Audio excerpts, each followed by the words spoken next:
15.5 বছরে প্রশাসনের কাছে এমন কোনো হেনস্থা নেই যা মানুষ হয়নি।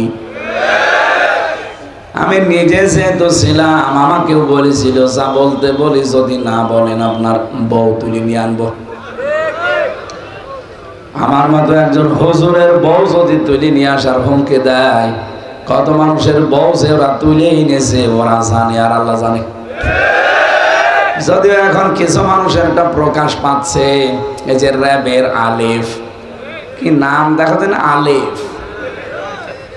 ওর ঠ্যাং কেটে ফেলা দরকার শয়তানের। বিভিন্ন মেয়েদের রোজার মাসে রমজানের রোজা ভাঙ্গিয়ে তারপরে ধর্ষণ করত।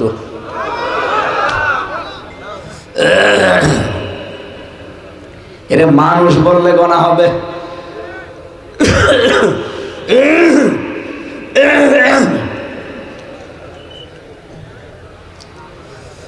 2 নম্বরে ওই দেশে যারা সম্মানিত মানুষ তাদেরকে তারা হেনস্থা করবে, অপমান করবে, অপদস্থ করবে।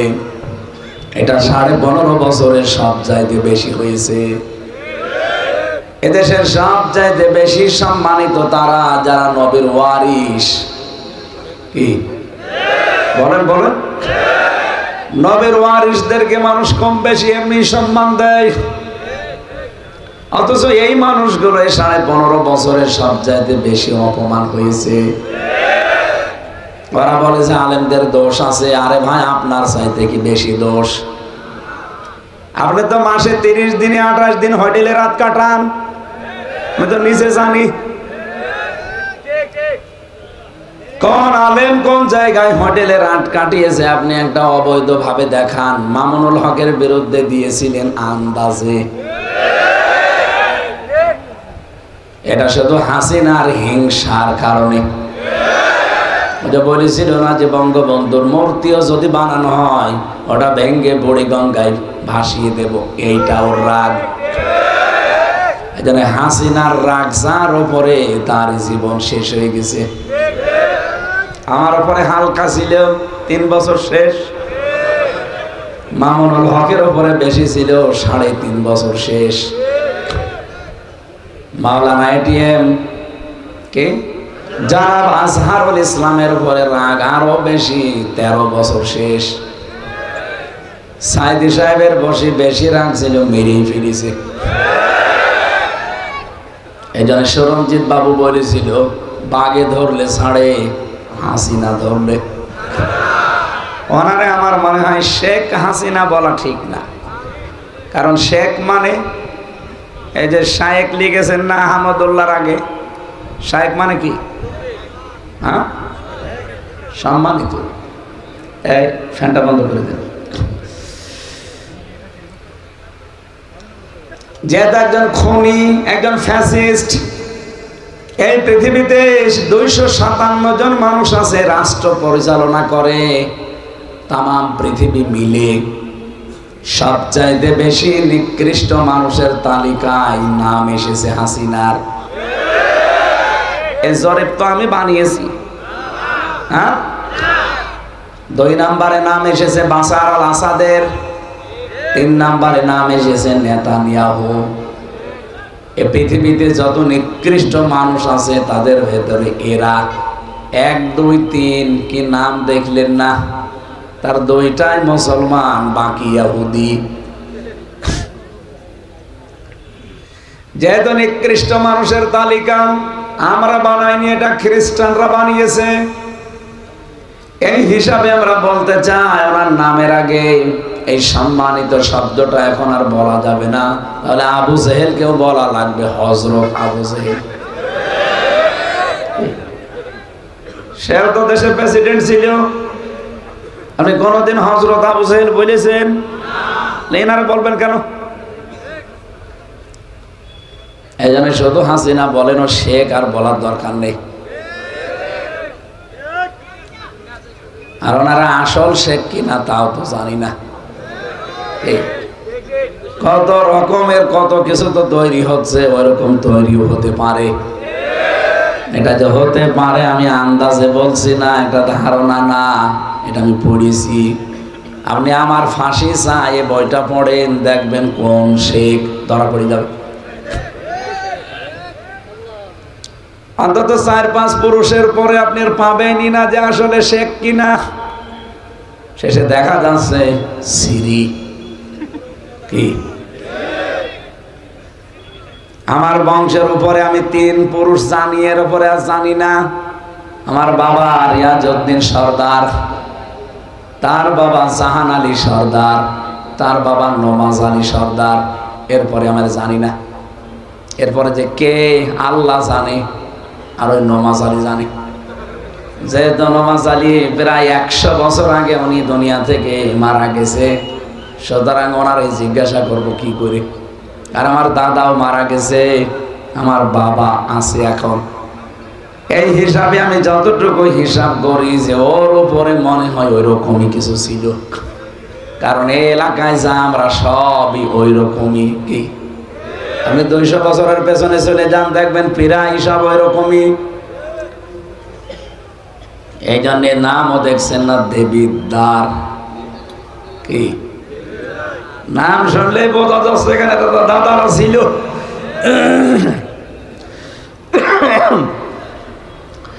আর কুমিল্লাবাসী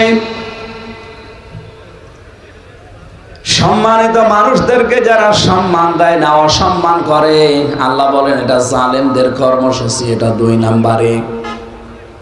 এই জন্য অসম্মানিত করা সম্মানিত মানুষদের, আর দেশের ভেতরে বিশৃঙ্খলা তৈরি করা, দুর্নীতির আঁকড়া বানানো প্রতিটি জায়গা, এই কর্মসূচিগুলো জালেমরা ক্ষমতায় গেলে হাতে নেয়। আগামীতে যারা যাবেন অন্তত এই 2টা হাতে নেবেন না। কিন্তু অনেকেই দেখছি হাতে অলরেডি নিয়ে নিয়েছে। এটাকে 5 তারিখের পরে কি চাঁদাবাজি বন্ধ হয়ে গেছে? আগে ছিল এক কায়দা, এখন শুধু হাত বদল হয়েছে। চাঁদাবাজি একটা দুর্নীতি না? আরো জোরে বলেন, এটা একটা ফাসাদ না, বিশৃঙ্খলা? জালেমরা তো ক্ষমতায় বসার পরে এরা দুর্নীতি আরম্ভ করে, আর আপনি না বসে শুরু করে দিয়েছেন। 2 নম্বরে সম্মানিত মানুষদেরকে যারা অসম্মান করবে, বাংলাদেশে অনেকে আরম্ভ করে দিয়েছে। মাওলানা মিজানুর রহমান আজহারি এই জেলার সন্তান, তার নামে অনেকে এখনো চেয়ারই পায়নি, বলছে ধর্ম ব্যবসায়ী। কে বলেছিল যে একদল খেয়েছে আর একদল রেডি হয়ে আছে? আপনার তো নাম বলেনি, রেডি হয়ে মাসে আগামীতে যারা ক্ষমতায় আসবে তাদের বুঝিয়েছেন। আগামীতে আপনি আসবেন, আপনারা গ্যারান্টি দিল কে? আগামীতে তো জামাত ইসলামও আসতে পারে, খেলাফত মজলিসও আসতে পারে, চরমনায়ও আসতে পারে। আপনি গায়ে নেবেন কেন? প্রশ্ন আসতে পারে, ওদের লোক নেই, ওদের নাম বলেন কেন? আরে বেটা, পাকিস্তানের দিকে তাকান তো, ইমরান খান যখন পাশ করেছে বড় বড় দলকে টেক্কা দিয়ে, ওই সময় কিন্তু পাকিস্তানের অনেক উপজেলা লেভেলে তার অফিসও ছিল না। আপনি পড়েন ইতিহাস পাকিস্তানের। ইমরান খান পাশ করেছিল যে সময়, ওই সময় কিন্তু পাকিস্তানের ওখানে অনেক উপজেলা, অনেক থানাতেও তার অফিস দলীয় ছিল না।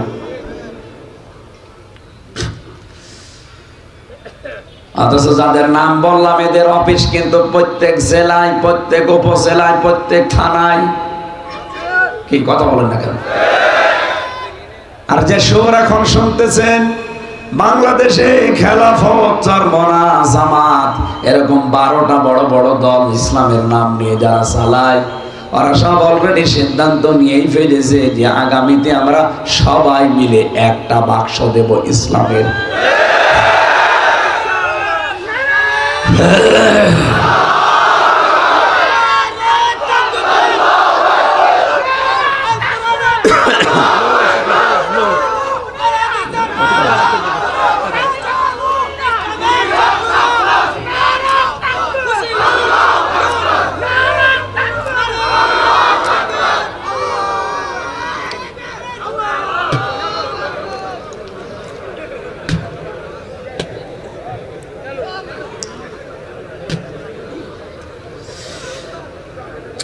কুমিল্লাবাসী, আমরা সূরা মায়েদার যে 54 নম্বর আয়াতটা পড়েছি, ওই আয়াতের সাথে বাংলাদেশের প্রায় 100 ভাগের 99 ভাগ মিল আছে, আর 1 ভাগ সামনে মিলবে।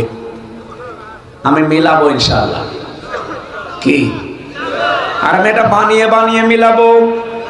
বলেন। কোরআনে কারিমের আয়াতের দিকে তাকান। ইয়া আইয়ুহাল্লাযীনা আমানু মাইয়ারতাদ্দা মিনকুম আন দীনিহি, ওহে যারা ঈমানের দাবি করো, আমি নামকরণ, ঐতিহাসিক প্রেক্ষাপট এবং বাস্তবতা সব বাদ দিয়ে দিলাম, একবারে তাফসিরে প্রবেশ করেছি। শুনতেছেন? খুব ভালো করে শুনবেন। যারা ঈমানের দাবি করো তাদেরকে আল্লাহ ডাক দিয়েছেন। এ বাংলাদেশে যেহেতু আমরা 96 ভাগ মুসলমান, কত ভাগ? বলেন বলেন। বাকি 4 ভাগ বাদ দিলাম, ওরা বাদে আমরা যারা আছি 96 ভাগ।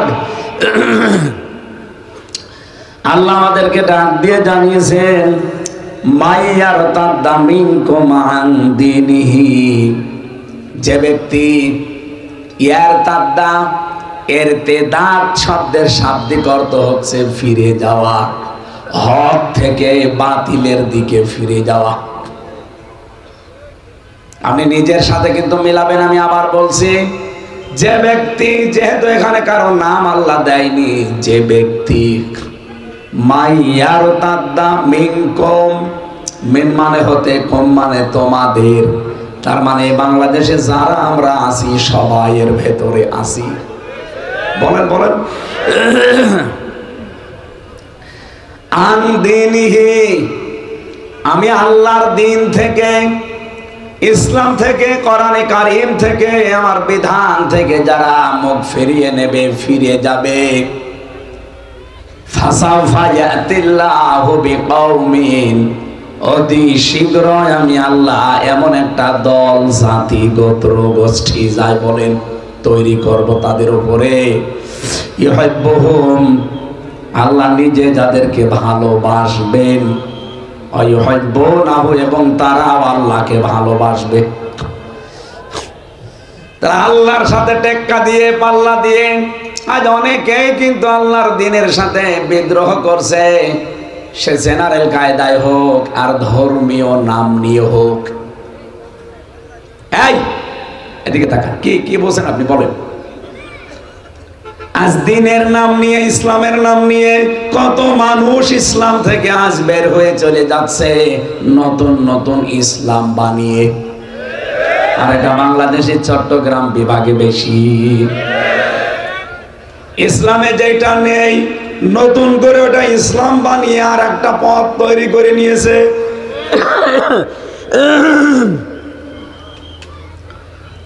জিকিরের নাম নিয়ে, দরবারের নাম নিয়ে, পীর সাহেবের নাম নিয়ে, মাজারের নাম নিয়ে, আল্লাহর ওলিদের নাম নিয়ে এমন এমন রাস্তা বানাচ্ছে, আপনি নবীজির 63 বছরের জীবনে সেটা পাবেন না। কি?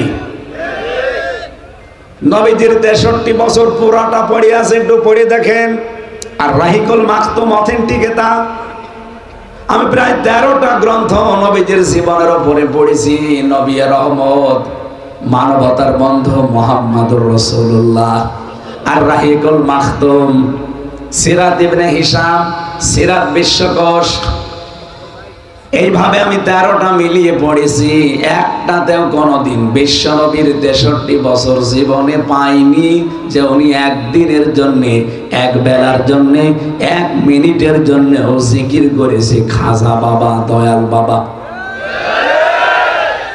এই এলাকায় তো ইয়া আলী বাবা, শাহ আলী বাবা, ফতে বাবারও জিকির হয়। এটা ইসলামে আছে না ইসলামের বাইরে? এরা নিজেরা নতুন ইসলাম বানিয়ে মানুষকে আল্লাহর আসল দিন থেকে ফিরিয়ে নিয়ে যাচ্ছে। এটা এক প্রকার। রাজনৈতিক ভাবে যারা এদেশে জেনারেল আছে তাদের দিকে তাকান, তারাও কিন্তু সরাসরি মাঠে নেমে পড়েছে। ইসলামকে আজ তারা এই দেশের জনগণের বিরুদ্ধে দাঁড় করিয়ে দিয়েছে। জেনারেল অনেকগুলো দল এদেশে কাজ করছে, তারা আজ দেখতে পাচ্ছি সরাসরি কোরআনের বিরুদ্ধে, আলেমদের বিরুদ্ধে, নবীর বিরুদ্ধে অবস্থান নিয়ে গালি গালাজ সমানে করছে। ওরা মনে করছে আমরা বড় দল, আমাদের লোক বেশি। আরে ভাই, আল্লাহর কাছে কোনো বড় ছোট আছে? বলেন।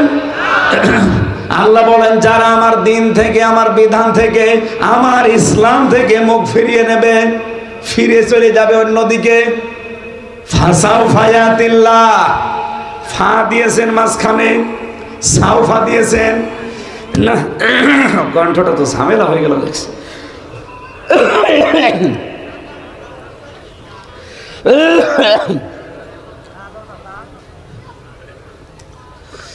সাউফা শব্দটা ব্যবহার হয় প্রায় 13টা অর্থে। আপনি দেখবেন কোন সেন্টেন্সের আগে যদি আল্লাহ সাউফা, সিন, কদ, লাম এরকম কোন শব্দ ব্যবহার করেন, তার বাংলা অর্থ দাঁড়ায় অতি তাড়াতাড়ি। আল্লাহ এখানে ফা না দিলে পারতেন, সাউফা না দিলেও পারতেন, ইয়াতিল্লাহ দিলে অর্থ হয়ে যেত, সাউফা দিলেন কেন? যত তাফসির আমি পড়েছি, মুফাসসিরিনে কেরাম জানাতে চেয়েছেন, আল্লাহ পাক বলেন, আমি আল্লাহ কিন্তু দিন থেকে যারাই ফিরে যায় তাদের উপরে এমন রাগান্বিত হই যে সিদ্ধান্ত সঙ্গে সঙ্গে নিয়ে ফেলি যে অতি তাড়াতাড়ি তোমাদের উপরে ইয়াতিল্লাহ, আমি আল্লাহ নিজে কওমিন, এমন একটা জাতিকে তৈরি করব, এমন একটা দলকে তোমাদের উপরে আমি আল্লাহ নিয়ে চলে আসব, ইউহিব্বুহুম, যারা আমি আল্লাহকে ভালোবাসবে, ওয়ায়ুহিব্বুনাহু, এবং আমি নিজেও তাদেরকে ভালোবাসবো। আপনি বাংলাদেশের সাথে আয়াতটা মিলান, আমি নাম নিলাম না, এমনিতেই মিলাতে পারবেন। আপনি দেখেন, আজ দিন থেকে ফিরে যাওয়ার জন্য হিড়িক চলছে। সে জেনারেল কায়দায় বলেন, ধর্মীয় কায়দায় বলেন, কত মানুষ মনে করছে আল্লাহর এই দিনকে আমরা দুর্বল করে দেব।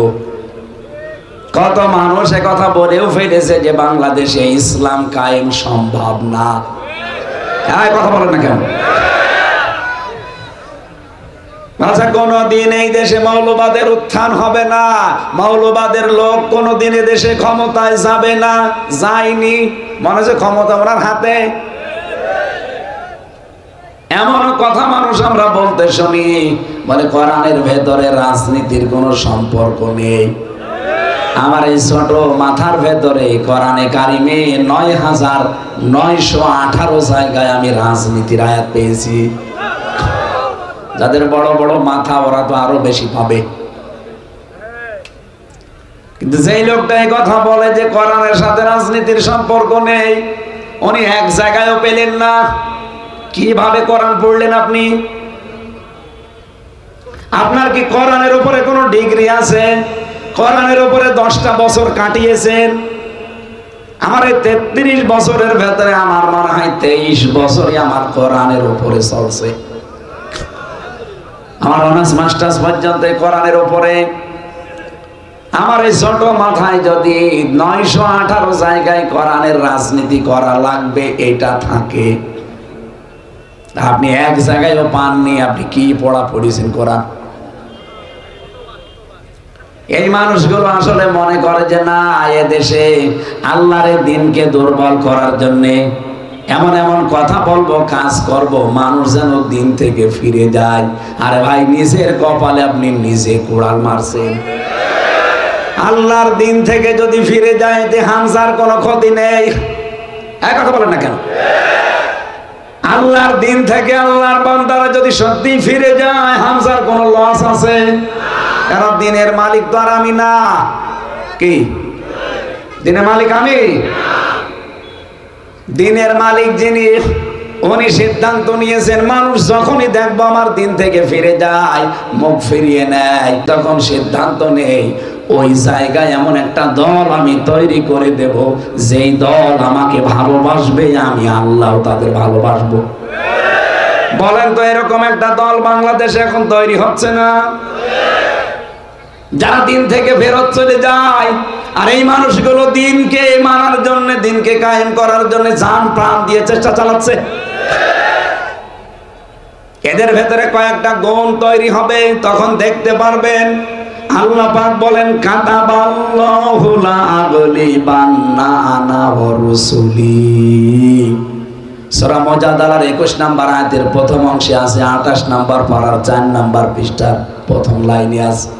রব্বুল আলামিন বলেন কাতাবাল্লাহু লা আগলিবান্না। যারা আরবি গ্রামার জানে জিজ্ঞাসা করেন, লামে তাকিদ নুনে সাকিলা, আল্লাহ গ্যারান্টি দিয়ে বলছেন বিজয় কারা হবে এটা আমি আল্লাহ লিখে দিয়েছি। আল্লাহর লিখিত কোন জিনিস খণ্ডন হওয়া সম্ভব? বলেন বলেন। আল্লাহ বলেন আমি লিখে দিয়েছি যে বিজয় হবে আমি আল্লাহ এবং আমার রাসূল। সুতরাং আল্লাহ রাসূলের পথে যারা আছে তারা বিজয়ী হবে। এ পথ থেকে যারা দূরে চলে যাবে, চর্ম চোখে ওরা মনে করবে আমরা মনে হয় সামনে যাচ্ছে, কিন্তু বিজয় আপনাকে আল্লাহ দেবে না। যদি আল্লাহ আপনাকে বিজয় দিয়ে দেয় তাহলে কোরআন শরীফ মিথ্যা হয়ে যাবে। কি কথা বলে না কেন? এরপরে আল্লাহ দুইটা গুরুত্বপূর্ণ নাম নিয়েছেন, ইন্নাল্লাহা কবিয়্যুন আজিজ। কত শক্ত নাম, কবিয়্যুন আজিজ। আল্লাহ পাক বিজয়ী হওয়ার ঘোষণা দিয়ে এই নামগুলো মানুষকে জানালেন। আজিজ মানে আমাকে কখনোই দুর্বল করা সম্ভব না, যতই ষড়যন্ত্র হোক। কবিয়্যুন আমি শক্তিশালী, আমার শক্তির সামনে সব তুচ্ছ হয়ে যাবে। আমরা কোরআনে কারিমের আয়াতকে বিশ্বাস করি 98 ভাগ। বলেন বলেন, আরো জোরে বলেন কত ভাগ? সুতরাং সামনে বিজয় ইসলামের হবে। আল্লাহ পাক তার এমন একটা দল এই দেশে তৈরি করতে যাচ্ছেন, যেই দলকে আল্লাহ নিজে ভালোবাসেন এবং যেই দল আল্লাহকে ভালোবাসে। আল্লাহ কেন এই সিদ্ধান্ত নিতে চান? মাইয়ার দাদা মিনকুম আন দীনিহি, কারণ মানুষ আল্লাহ দেখে যে ফিরে যাচ্ছে আমার দিন থেকে। এই 15.5 বছরে যাই হয়েছে হয়েছে জালেমদের, কিন্তু অনেক মুনাফিক দেখছে এখন প্রকাশ্যে আল্লাহর দিন থেকে ফিরে চলে যাচ্ছে। আল কোরআনের আলো ঘরে ঘরে জালো, এটা নাকি দলীয় স্লোগান, অথচ এটা কোরআনের স্লোগান। এই কথা বললেন না? এটাকে আমি বানালাম।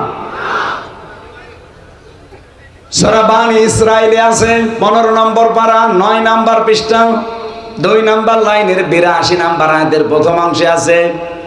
এত দলিল দিয়েও যদি আপনার মন খারাপ হয়, এদিকে আসেন, আসেন।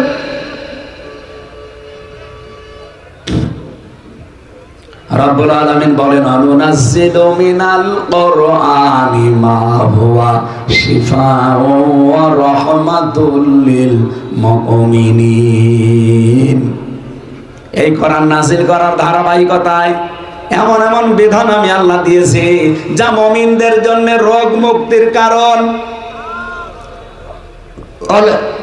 ওয়ালা ইয়াজিদুজ জালিমিনা ইল্লা খাসারা। কিন্তু জালেম যারা, তাদের কোনো উপকার নেই। দিন যত যাবে তাদের ক্ষতি বৃদ্ধি হতেই থাকবে। রব্বুল আলামিন সতর্কবাণী উচ্চারণ করছেন সূরা বানী ইসরাঈলের 8 নম্বর আয়াতের প্রথম অংশে, আসা রাব্বুকুম আইয়ারহামাকুম ওয়া ইন উদ্তুম উদনা। যদি আমি দেখি, আশা করা যায় তোমাদের উপরে আমার রহমত, আমার বরকত, আমার রহমত নাযিল হবে।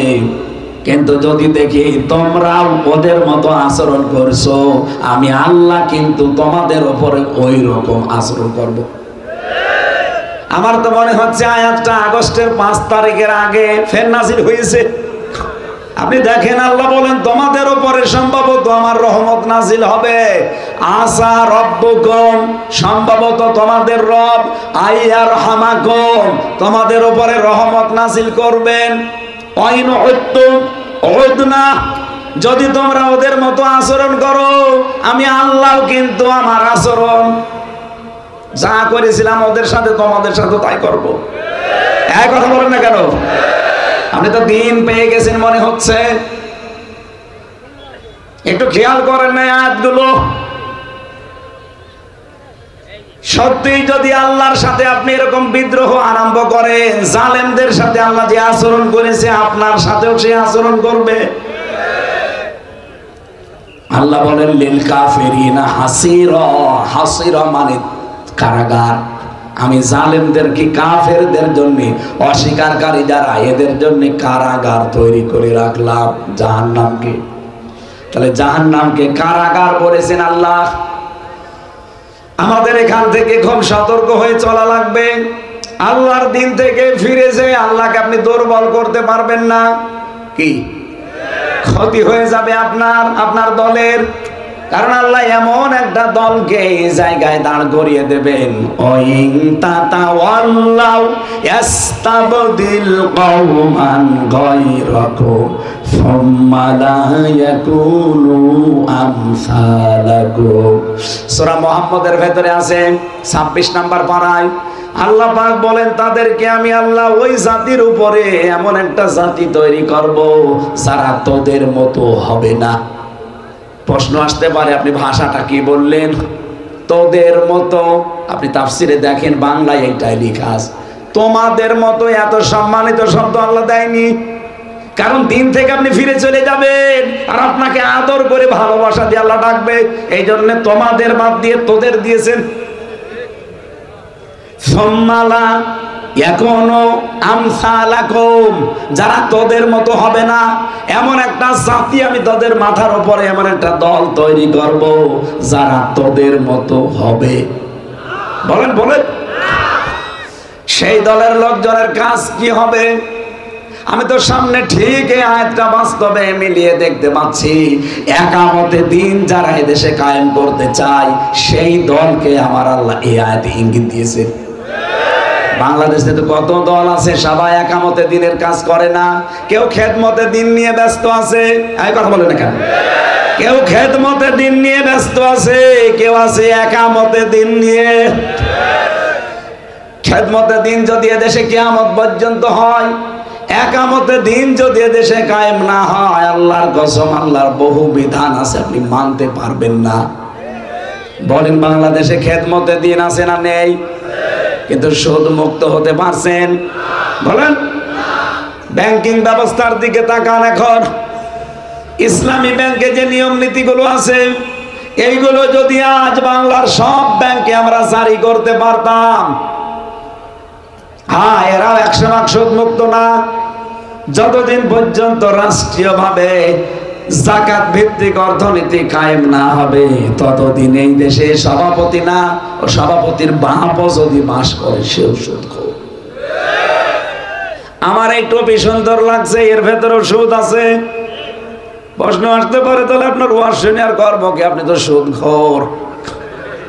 আরে ভাই, এই টুপিটা আমি যে দোকান থেকে কিনেছি, এটা যেই ফ্যাক্টরিতে তৈরি হয়েছে, ওই ফ্যাক্টরির মালিক এই দেশের ব্যাংক থেকে লোন নিয়েছে। আর লোন নিলে তো সুদ দেয় না। বলেন, এদেশের সোনালী, রূপালী, চৈতালি ব্যাংক আছে, চৈতালিও হবে।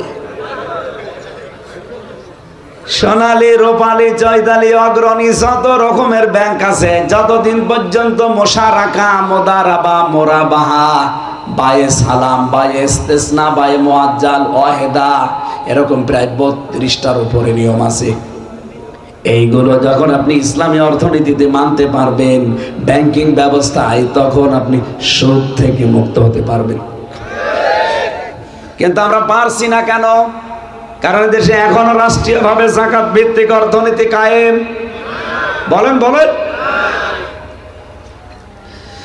বাংলার মুসলমানেরা ভালো করে মিলান। আল্লাহ যেহেতু একটা দল তৈরি করবে, নিজে বলছেন, যখন আল্লাহর বান্দারা দিন থেকে ফিরে চলে যাবে। আজ কত মানুষ ইসলামের নাম নিয়ে আল্লাহর বান্দাদেরকে দিন থেকে সরিয়ে নিচ্ছে। আমি চ্যালেঞ্জ দিয়ে বলতে পারি, এদেশের হাজারো পীর এই ধান্দায় লেগে আছে। যারা মনে হয় বাতিলের কাছে কিছু পায়, তাছাড়া তারাও তো দেখি মাওলানা, মুফতি, মুহাদ্দিস, আল্লামা, পীরে কামেল, মোজাদ্দেদে জামান, ভারতের কামান, হাওড়ার সেতু, যমুনার ব্রিজ, কত কিছু নামের আগে 14 লাইন ডিগ্রি দিয়েছে। শেষে আবার লেখা থাকে কু সে আ, কুকুর, শিগাল, বিড়াল। তাছাড়া কি কু সে আ মানে কি? কুত্তা বিড়াল হবে না? এরা তো অবশ্যই কামেল পাস করে অনার্স মাস্টার্স করেছে, কি আয়াতগুলো পড়ে না তারা? আল্লাহর দিনের ভেতরে নতুন করে কিছু দিলে সে কাফের। বলেন বলেন। কারণ আল ইয়াউমা আকমালতু লাকুম দীনাকুম, আজকে আমার দিনকে পরিপূর্ণ করে দিলাম। কিয়ামত পর্যন্ত আমার দিনের ভেতরে কিছু দেওয়া লাগবে না, এমনকি দিন থেকে কিছু বাদও দেওয়া যাবে না। বলেন, নামাজ যদি দিনের ভেতরে থাকে, যাকাত দিনে নেই। বলেন বলেন। রোজা দিনের ভেতরে নেই। সমাজ কিভাবে চালানো লাগবে দিনের ভেতরে নেই। রাজনীতি কিভাবে করা লাগবে দিনের ভেতরে নেই। নামাজের কথা বললে আপনার আনন্দ লাগে, রোজার কথা বললে ভালো লাগে, সমাজ কিভাবে চলবে এটার কথা বলতে গেলে আপনার মন পাওয়া যায় না। রাজনীতি একটা ইবাদত, এই ইবাদতটা আজ বাংলাদেশের মানুষ বোঝে না। কি এই কথা বলা লাগবে, এইটা আজ আমরা বুঝি না। এই জন্যই তো পুরা রাজনীতিটা আজ দুর্নীতি হয়ে দাঁড়িয়েছে। আল্লাহর কসম, যারা ভারতকে সমর্থন করেন, আমি নির্দ্বিধায় বলতে পারি আপনি দুর্নীতি সামনে করবেন অথবা করেছেন। এই জন্য সামনে পালানো লাগতে পারে, জায়গা কাছে, এই কারণে ভারতকে সমর্থন করেন। ও জালেমরা তো সমর্থন করতো এই কারণে যে যা করেছি পাহাড়, এ নিয়ে তো আর আমেরিকায় একবারে যাওয়া যাচ্ছে না, গেলে আগে দাদার কাছে, এরপরে ওখান থেকে।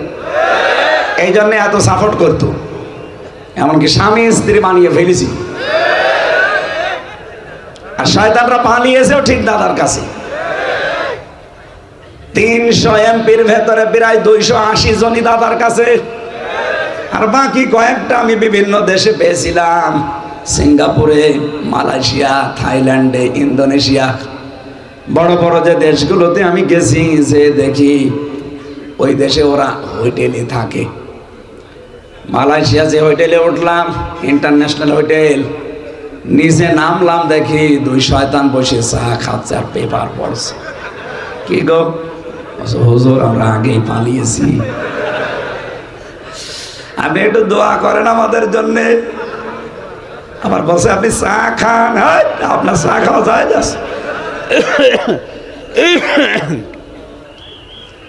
এই ফ্যানটা একটু দাও।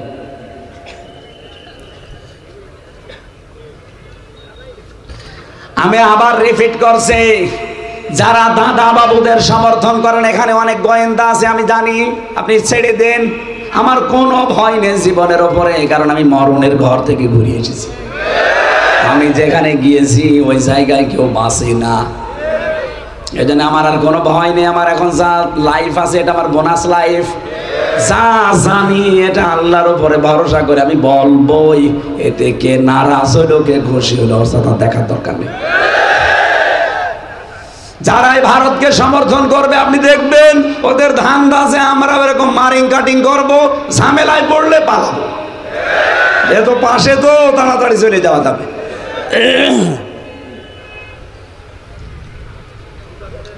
আল্লাহ রাব্বুল আলামিন বলেন, যাদেরকে আমি তৈরি করব তাদের কয়েকটা গুণ পাবে তোমরা। কয়টা?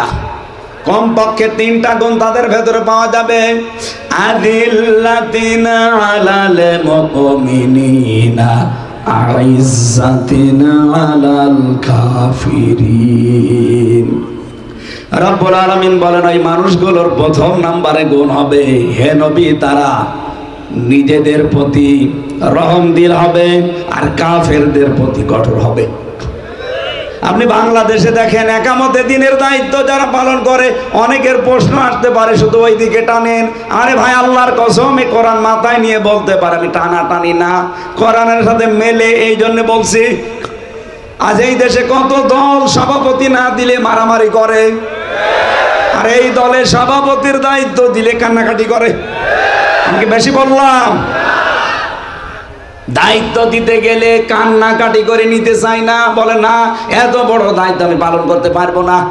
আর এমন দল দেখতে পায় সভাপতি না দিলেও কোপ মারে। রব্বুল আলামিন বলেন, প্রথম নম্বরে তাদের গুণ পাবে নিজেদের ভেতরে খুব রহম দিল, তারা কমল হৃদয়ের। এই দেশে একামতে দিনের দায়িত্বে যারা আছে, ওরা বাড়ি চট্টগ্রাম একজনের, একজনের বাড়ি খুলনা, 600 কিলোমিটার দূর, এরপরেও দেখবেন আপন ভাইয়ের চাইতেও মহব্বত বেশি, শুধু দিনের কারণে। মানে নিজের আপন ভাই ইসলাম মানে না, দিন থেকে ফিরে গেছে, ও ভাইকে জানের শত্রু মনে করে। কারণ আদিল্লাযিনা আলাল মুমিনিন, মুমিনদের উপরে তারা রহমদিল হবে, আর ইজ্জাতিনা আলাল কাফিরিন, কাফেরদের প্রতি হবে কড়া, ভয়ঙ্কর। বিশ্বনবীর উম্মত যারা হবে তাদের গণাগুণ পেয়েছি সূরা ফাতিহার ভেতরে। না, বন্ধ করে দিন। শরীর আসলে কন্ট্রোলের বাইরে, কিছুই আমার শরীরে মানছে না। একটু দিলে গলা বসে যাচ্ছে, আবার না দিলে ঘেমে যাচ্ছে। 3টা বছরে জালেমরা যা অত্যাচার চালিয়েছে শরীরের ওপরে, শরীরটা শেষ করে দিয়েছে। মুহাম্মাদুর রাসূলুল্লাহ ওয়াল্লাযীনা মাআহু আশিদ্দাউ আলাল কুফফারি রুহামাউ বাইনাহুম। আল্লাহ পাক বলেন মুহাম্মদ সাল্লাল্লাহু আলাইহি সাল্লাম আল্লাহর রাসূল, তার সাথে যারা থাকবে তার সঙ্গে তাদের কয়েকটা গুণ আপনি দেখতে পাবেন। আশিদ্দাউ আলাল কুফফার, তারা কাফেরদের প্রতি কঠোর হবে।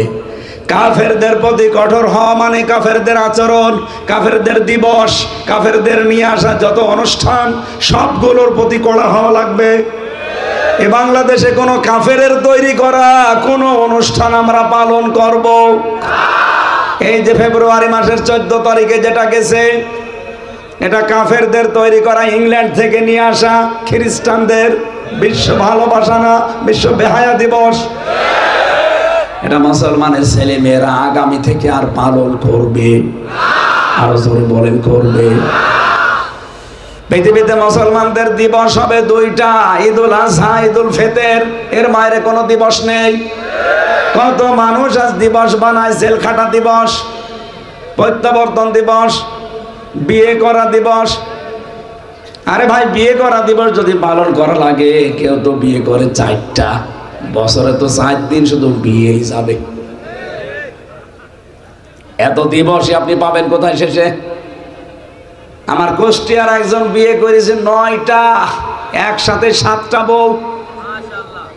বলে মাশাআল্লাহ বলছে, ওরে জবাই করা দরকার, শয়তান আল্লাহর বিধান পুরাটা উল্টিয়ে ফেলেছে।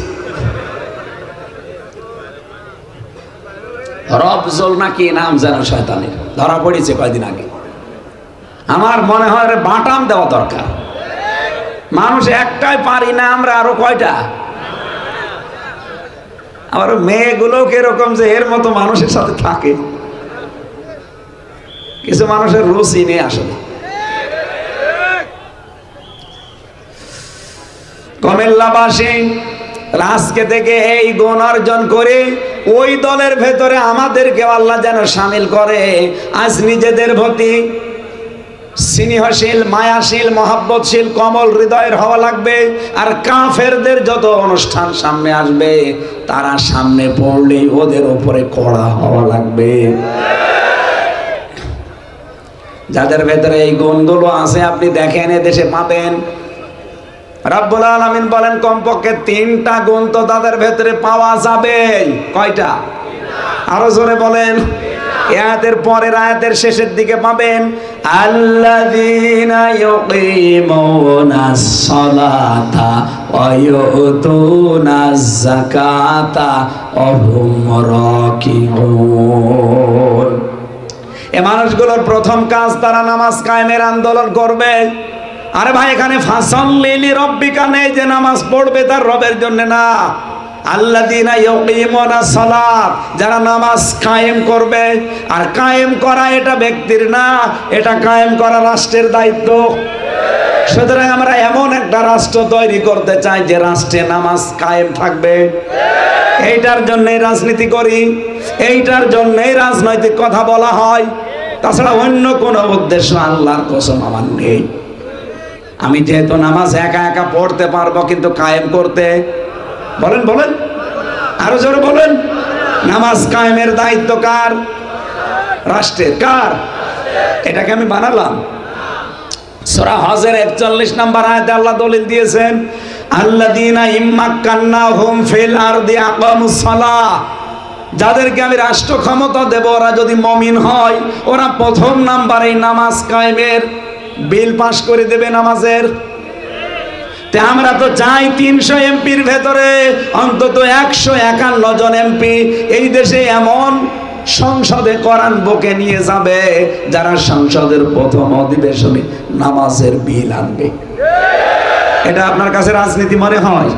এইটাই তো আসল নীতি। তাছাড়া ব্যক্তিগত জীবনে যদি নামাজ পড়ার কথা আল্লাহ বলতেন, আমি আয়াত পড়তাম না। যেহেতু আল্লাহ এমন মানুষকে ভালোবাসেন, তারাও আল্লাহকে ভালোবাসে, তার প্রথম গুণ তারা নামাজ কায়েমের আন্দোলন করবে। আজ এই তাফসীর মাহফিল, ওয়াজ মাহফিল, এই সমস্ত অনুষ্ঠানে কোরআনের কথাগুলো এইভাবে বলা হয় না। বলতে গেলে এই 15 বছর খালি রাজনীতি বলতো। কি বলেন বলেন? এই কারণে কি হয়েছে দেখেছেন, বউগুলো রাজমিস্ত্রি আর আমরা জোগাইলে কি বউগুলো রাজমিস্ত্রি না?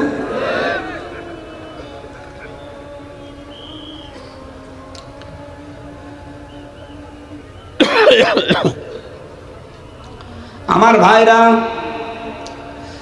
2 নম্বরে যাকাত ভিত্তিক অর্থনীতি কায়েম করা, এইটাও দায়িত্ব ব্যক্তির না, কার? রাষ্ট্রের কথা যে বলি এমনি বলি না, এই কারণে বলি। 3 নম্বরে অহুম রাকিউন, তারা রুকুকারীদের সাথে রুকু করবে, তার মানে জামাতবদ্ধ হয়ে নামাজ পড়বে। আমি এটা মাথায় নিয়ে এখন বলতে পারবো, বাংলাদেশে একটাই দল আছে যেই দলে নামাজ আপনি একা পড়েন না, জামাতে পড়েন, ওইটা আবার লিখে রাখা লাগে। হ্যাঁ, কথা বলেন না কেন? আপনি বাংলাদেশে 72টার উপরে দল, একটা দল দেখান যাদের কর্মসূচিতে এটা আসে যে নামাজ একা পড়েন না জামাতে পড়েন, ওইটা আবার লিখে রাখা, সকালবেলা আবার দেখানো লাগে। দেখান, আমি সেই দলে যাব। আমি তো নিজে একটাই পেয়েছি, এই কারণে আমি সেইটাই থাকি। আমি দেখেছি এই মানুষগুলো নামাজ জামাতে পড়ে না, একা পড়ে। আবার নামাজ কয় রাকাত পেয়েছেন জামাতে, সেটাও লিখে রাখা লাগবে। কারণ অহম রাকিউন, আপনি নামাজ পড়লেই হবে না, রুকুকারীদের সাথে রুকু করবেন, তার মানে জামাতবদ্ধ হয়ে নামাজ পড়বেন। এত খোলাখুলি বলার পরেও যদি কেউ বলে যে হুজুর আমার বুঝি আসছে না, এদিকে আসেন, এমন জোরে কানের নিচে দেব সব বুঝে থাকবে। আপনি আর বুখারী শরীফ, কোরআন শরীফ দিয়ে বসবেন না, আপনার বাকারী শরীফ লাগবে।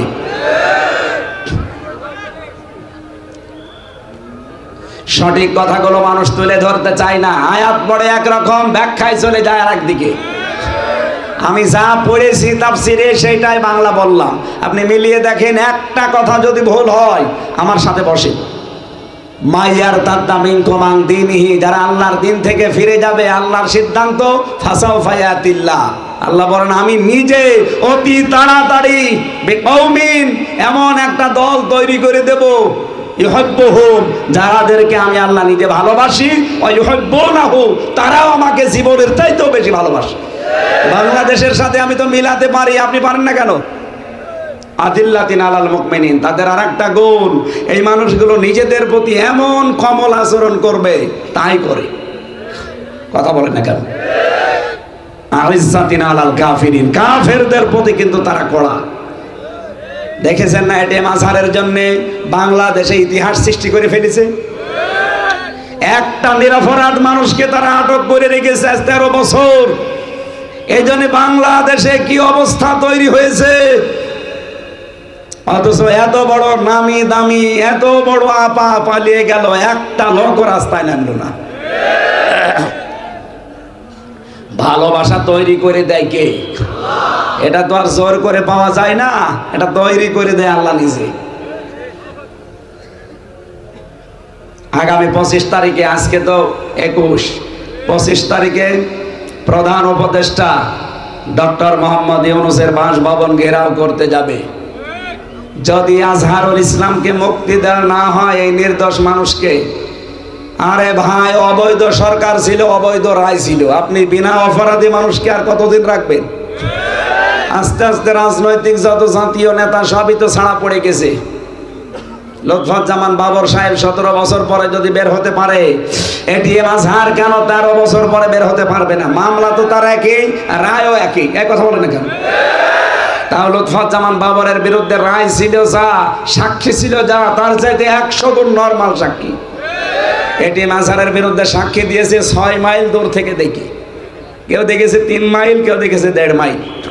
এই 3টা সাক্ষী এত দূর থেকে দেখা যায়, ওদের পাওয়ার কি চোখে যে 6 মাইল দূর থেকেও দেখতে পাচ্ছে যে উনি ধর্ষণ করছে।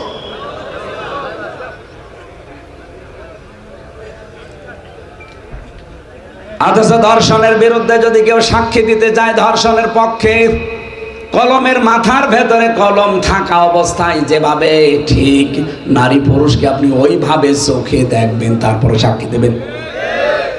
আর এখান থেকে 6 মাইল দূরে উনি দেখেছে যে উনি ধর্ষণ করছে। আর ধর্ষণ করছে না কি করছে আপনি কি দেখলেন? আল্লামা সাঈদীর বিরুদ্ধে সর্বশেষ মামলা দিয়েছিল জালেমরা, ধর্ষণের মামলা।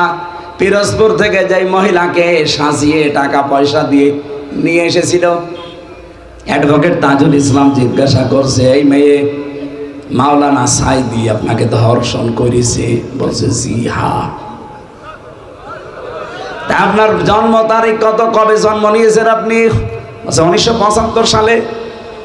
1975 সালে আপনার জন্ম, ধর্ষণ করেছে 71 সালে। এটাকে রুহের জগতে। অ্যাডভোকেট তাজুল ইসলাম ওই দিনই বলেছিল, মাননীয় আদালত পয়েন্টটা একটু লিখে রাখেন, ওর জন্ম 75-এ, ধর্ষিতা হয়েছে 71-এ। ওই দিনই তো মামলা ঢিসমিস হয়ে যাওয়ার কথা। বিচারপতি ছিল কালা মানিক। আমার মনে হয় ওর আর একবার মুসলমানি দেওয়া দরকার। সাথে মুসলমানি দেওয়ার দরকার না, কারণ ওর একটা বিসি উড়ে গেছে।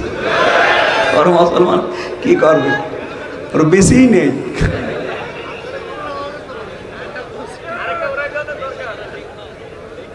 আমি এবার একটা হাদিস বলছি, আছেন আপনারা? হযরতে আবু যর রাদিয়াল্লাহু তাআলা আনহু বলেন, আমার বন্ধু মুহাম্মদুর রাসূলুল্লাহ সাল্লাল্লাহু আলাইহি ওয়াসাল্লাম আমাকে 7টা কাজের আদেশ দিয়েছেন। নবীজিকে শুধু আবু যরকে দিয়েছেন, আমরাও আছি। বলেন বলেন। 1 নম্বরে হযরতে আবু যর বলেন, এটা ইমাম আহমদ ইবনে হাম্বল বর্ণনা করেছে, মিসকিনদের ভালোবাসা এবং তাদের সাথে ওঠা বসা করা, তার মানে গরিব মানুষদের সাথে। 2 নম্বরে পার্থিব বিষয়ে নিজের চাইতে নিম্নে যারা আছে তাদের দিকে তাকানো, আর আখেরাতের বিষয় সব সময় উপরের দিকে তাকানো। একটু চিন্তা করতে পারেন যে মানুষগুলো দ্বীনের জন্য, ইসলামের জন্য এত কষ্ট করে গেল, তাদের তুলনায় আমি তো কিছুই করতে পারলাম না। কিয়ামতের দিন আল্লামা সাঈদী উঠবেন, আজহার সাহেব উঠবে, হামজা উঠবে, আপনিও উঠবেন। তাদের দ্বীনের জন্য, ইসলামের উপরে, ইমানের উপরে থাকতে গিয়ে তাদের যে স্যাক্রিফাইস। এটিএম আজহারের বাড়ি হাসিনার শ্বশুর বাড়ি যেখানে পাশাপাশি, ওনার বদরগঞ্জে, ইনার পীরগঞ্জে 1 গ্রাম পার হলে ওনাদের গ্রাম। চিন্তা ভাবনা করে দেখেছেন, আত্মীয় হয় বারবার কিন্তু তার কাছে অফার দিয়েছিল, ছেড়ে দেন, আপনাকে শুধু ছেড়ে দেব না, একটা দায়িত্ব দিয়ে দেব। উনি বারবার বলেছিল, আমি জামাত ইসলাম করি, কারো কথা শুনি না, আল্লাহকে বলেছে, রাসূল কি করেছে ওইটা চিনি। আপনারা আমাকে শুধু ছেলে না মেরেও ফেলতে পারেন, কিন্তু কখনো আমি ইসলামী আন্দোলন দেখা মতে দিনের যে দায়িত্ব, 1 চুল পরিমাণ আমি পিছপা হব না। 13টা বছর তার জীবন থেকে নষ্ট হয়ে গেল। কিয়ামতের দিন লোকটা উঠবে, হামজা উঠবে, ওনার মর্যাদা আর আমার মর্যাদা তো আকাশ পাতাল, কারণ আমি তো দিনের জন্য কিছুই করতে পারিনি। এই জন্য দুনিয়ার হিসাবে সবসময় নিচের দিকে তাকাবেন, যে আমার তো একটা বাড়ি আছে, মাথা গোজার ঠায় আছে, কত মানুষ কুমিল্লা স্টেশনে থাকে। হ্যাঁ, কথা বলেন না কেন? উপরের দিকে তাকানো আখিরাতের বিষয়ে। যেই মানুষগুলো এত কষ্ট করার পরে এরপরও তারা টলে নাই, আর আমার তো কষ্টই নেই, শুধু নামাজ পড়া 5 ওয়াক্ত লাও লোক দেখানোর জন্যে। এরপরে 3 নম্বরে পেয়েছি রক্তের সম্পর্কগুলো যুক্ত রাখা লাগবে, যদিও তারা ছিন্ন করতে চায়। আর এটা বাংলাদেশের সমস্যা। বহু মানুষ দেখতে মনে হয় আল্লাহর ওলির মতো, কিন্তু নিজের ভাইয়ের সাথে কথা বলে না। কথা বলে না কেন? আশা করছি রক্তের সম্পর্কগুলো ঠিক রাখবেন। 4 নম্বরে কারো কাছে কিছু না চাওয়া। নবীজি বলেন যদি জুতার ফিতাও দরকার হয় আগে সেজদা দিয়ে আল্লাহর কাছে বলবা, এরপরে অন্য কারো কাছে।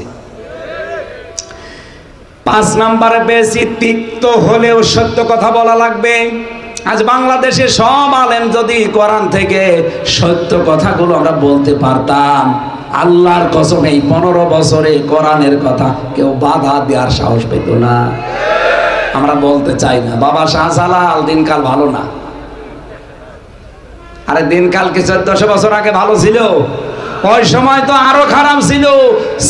করাত দিয়ে ছিঁড়ে ফেলতো নবীদেরকে, বুকের উপরে পাথর দিয়ে রেখেছিল হযরতে বেলালকে। এক কথা বলে না কেন? অঙ্গার দিয়ে পেছনে এরকম স্যাক দিত, আগুনের স্যাক। তার চাইতে কি দিনকাল খারাপ হয়ে গেছে? আপনার জন্য তো খারাপ হয়নি, দেলাওয়ার ভাইয়ের জন্য খারাপ হয়েছে। আগুনের শিক গরম করে তার লজ্জাস্থানে ঢুকিয়েছিল, পুরুষাঙ্গই নষ্ট হয়ে গেছে। পরবর্তীতে চিকিৎসার মাধ্যমে আবার আল্লাহ ফেরত দিয়েছে। 57 দিন রিমান্ডে ছিল শফিকুল ইসলাম মাসুদ। আপনি কয়দিন কি করেছেন ইসলামের জন্য? আপনার কি অবদান আছে ইসলামের? শুধু খান, পেট আর জহব্বা, এছাড়া আর কিছুই নেই আপনার। এত বড় বড় ভড়ি হয় আপনার। আলেমদের ভড়ি হবে কোন কারণে? হ্যাঁ, নবীজি বলেন খাওয়ার আগে যদি 3টা সুন্নাত কেউ পালন করে কখনো ওর পেট বুকের উপরে উঠবে না। খাওয়ার আগে 3টা সুন্নাত কি? 1 ভাগ পানি, 1 ভাগ খাবার, আর 1 ভাগ খালি রাখবেন হজমের জন্য। মরণের খাওয়া খায়, এরপরে মিষ্টি খাওয়া সুন্নাত, আরো খাবার খায়। ওর পেট বড় হবে না? হবে কি? এত বড় বড় পেট হয়, মহিলারা লজ্জা পায়। আরে আল্লাহ, ছেলে মেয়ে হয় আমার আর পেট হয় সলিমদ্দিন। কি ভড়ি গো, আখেরি ভড়ি। আমার মনে হয় পেটের উপরে উকুন মারা যায়, টাস টাস করে শব্দ হবে। এত বড় ভড়ি। কোলাকুলি করতে যাবেন, বুক পাবেন না, এখানে বেঁধে যাবে। এরকম মানুষ দেশে নেই? যারা বেশি বেশি খায় দেখবেন খালি খাই খাই করে, দেখবেন 2টা জিনিস বড় হয়, একটা পেট আর একটা মোষ। এত বড় বড় মোষ হয়, উকুন হয়, টের পাই না। কুষ্টিয়ায় এক চাষারে পেয়েছিলাম, দেখি যে সাদা। কি গো, কয়দিন আগেও দেখলাম একেবারে কাঁচা, এখন পেকে গেছি। বলছে ভাতিজা এ গোপ পাকা নাশ, দুধ খেতে যে সর লেগেছ। কি মোষের বহরছি, তাকে দুধ খেতে যে সর লেগেছে ও টের পায়নি। এরপরে পেয়েছি 6 নম্বরে আল্লাহর ব্যাপারে ধর্মীয় কাজে কোনো তিরস্কারকে ভয় পাওয়া যাবে না। আজকের তেলাওয়াত কিন্তু আয়াতের 3 নাম্বার পয়েন্টে এটা আছে, ইউজাহিদুনা ফি সাবিলিল্লাহ ওয়ালা ইয়াখাফুনা লাওমাতা লাইম। এরপরে 7 নাম্বার বেশি অধিকাংশ সময় লা হাওলা ওয়ালা কুওয়াতা ইল্লা বিল্লাহ, এই শব্দটা মুখে রাখবেন। নবীজি বলেন যালিকা ফাদলুল্লাহ, আল্লাহর কোরআন জানিয়েছে এটা আল্লাহর বিশেষ অনুগ্রহ। ইউতিহি মাইয়াশা, যাকে আল্লাহ ইচ্ছা করেন তাকে দান করেন। আল্লাহু ওয়াসিউন আলিম, আল্লাহ প্রশস্ত এবং প্রাচুর্যময়। এই আয়াত থেকে যে শিক্ষাগুলো বের করেছি আমার মনে হয় আপনারা বুঝে ফেলেছেন। আমরা যদি দিন থেকে ফিরে যাই আল্লাহর কোনো ক্ষতি আছে? বলেন আছে? আল্লাহ এমন একটা দল নিজে তৈরি করে দেবেন যে দলের ক্ষতি আপনি আর করতে পারবেন না, কারণ ওই দলকে বানাবে কে? আল্লাহ তাদেরকে ভালোবাসবেন, তারাও আল্লাহকে ভালোবাসবে। নিজেদের প্রতি তারা কোমল হবে, কাফেরদের প্রতি কঠোর হবে। তিরস্কারের কোনো ভয় তাদের থাকবে না। আল্লাহ বলেন এটা আল্লাহ যাকে তাকে দেয় না, যার উপরে আল্লাহর বিশেষ দয়া আছে তারে এটা আল্লাহ দান করেন। আল্লাহ যেন ওই দলের ভেতরে আমাদের মতো মানুষদেরকে শামিল করে দিন কায়েমে ভূমিকা রাখার তৌফিক দেন, বলেন আমিন। বারাকাল্লাহু লানা ওয়া লাকুম ফিল কোরআনিল আযীম। দেন 45 বাজে আযান দিয়ে নামাজ পড়ি না।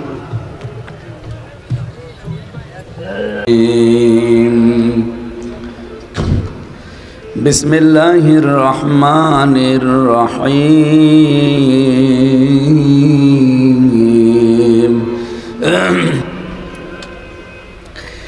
ইয়া আইয়ুহাল্লাযীনা আমানু মাইয়ারতাদ্দা মিনকুম আন দীনিহি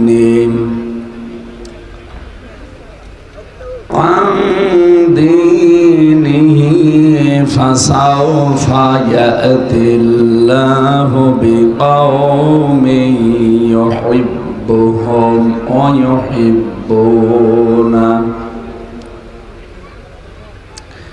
আযিল্লাতিন আলাল মুমিনিনা আ'ইজ্জাতিন আলাল কাফিরিন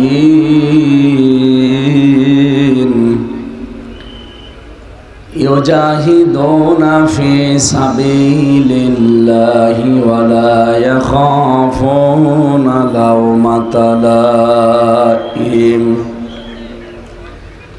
যালিকা ফাদলুল্লাহি ইউতিহি মান ইয়াশা ওয়াল্লাহু ওয়াসিউন আলীম।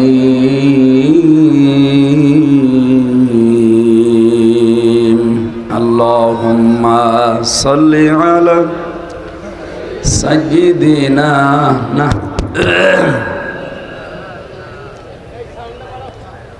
সাউন্ড বড় আওয়াজ বা কানে আওয়াজ লাগবে ভাই, কোনে আওয়াজ দিয়েছেন আপনারা?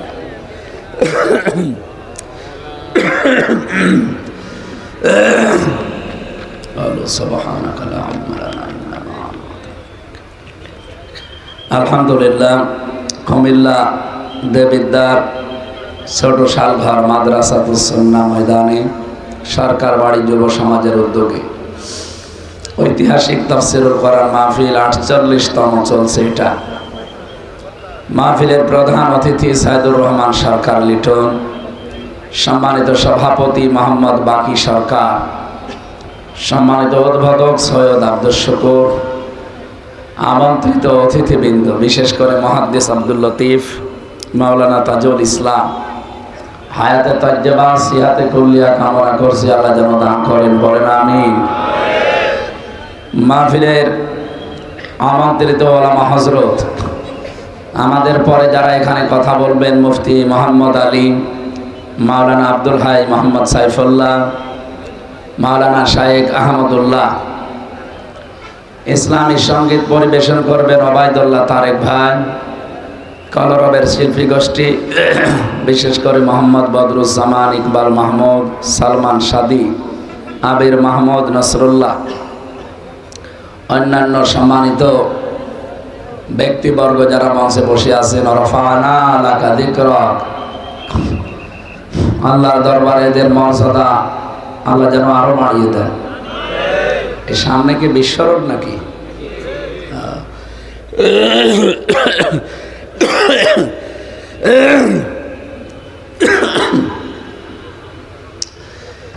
সামনে বসা মুসলমান ভাইরা, পর্দার আড়ালের সম্মানিত মা এবং বোনেরা, প্রশাসনের ভাইরা, প্রাণ প্রিয় কুমিল্লাবাসী, আল্লাহর দরবারে শুকরিয়া জানাচ্ছি যিনি আমাদেরকে কোরআনের পেছনে সময় ব্যয় করার সুযোগ দিলেন, বলেন আলহামদুলিল্লাহ। নবীজি জানিয়েছেন 3টা কাজে যদি সম্পদ খরচ করা হয় কিয়ামতের দিন ওই সম্পদের হিসাব আল্লাহ নেবেন না। তার 1 নম্বরে কোরআনের পেছনে। আমরা আজকের যে আয়োজন, যে খরচ, সব কার পেছনে বলেন তো? এখানে যা হচ্ছে সব কোরআন কেন্দ্রিক। আমার আসা যাওয়া, অর্থ খরচ করা, আমার সময় এখানে ব্যয় করা সব কোরআনের জন্য।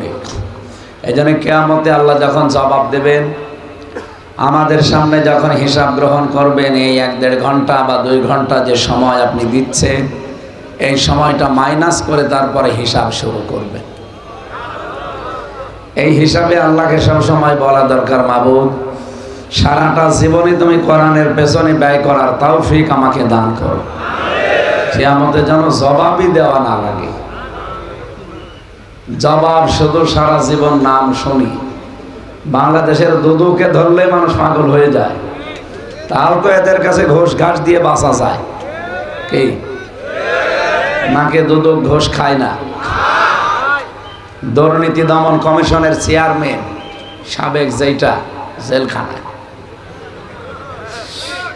দুর্নীতি দমন করবে উনি নিজেই দুর্নীতি করে বসে আছে। কেন এটা করেছে? কোরআনে কারীম জানিয়েছে, কোন জালেম, এই ছেলে এই কানে আওয়াজ লাগে না কেন? কোথায় আওয়াজ দিয়েছে? বারবার এক কথা বলা লাগে, এইগুলো চালু করে দিতে পারছেন না? এটার কোনো আওয়াজ বের হয় না কেন?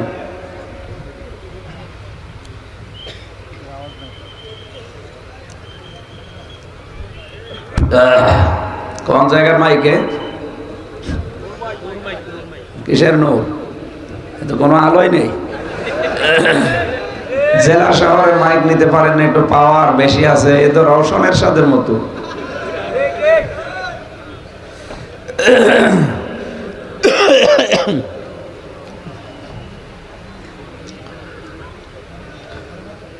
সূরা নমলের ভেতরে আছে 34 নম্বর আয়াতে, ইন্নাল মুলুকা ইযা দাখালু ক্বরিয়াতান আফসাদুহা ওয়া জাআলু আ'ইজ্জাতা আহলিহা আযিল্লা, ইলা আখির আয়াত।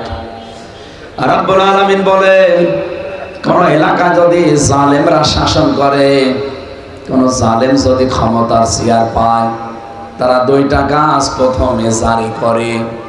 এদিকে তাকান।